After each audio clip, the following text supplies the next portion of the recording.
I'm Steve Mananui. I'm the Operations Manager here at Whakapapa Ski Area.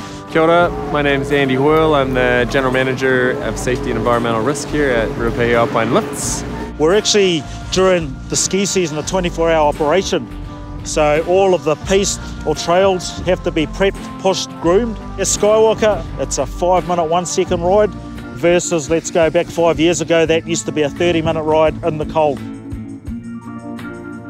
We have up to 70 snow guns. They use about 22 kilowatts per hour. We have a snow factory. It's the only one in the country.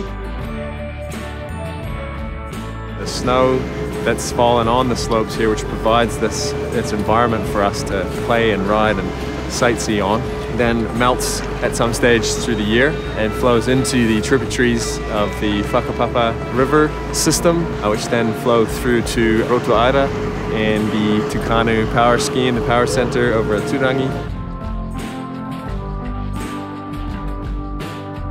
So the thing that we're doing right now this year with Genesis and with our focus right now on responsible use of resources and energy is that we're starting to focus really heavily on all the details across the ski area. This is really cool.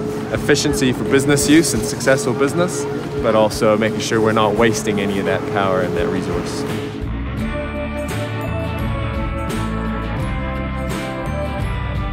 Genesis, with you, for you.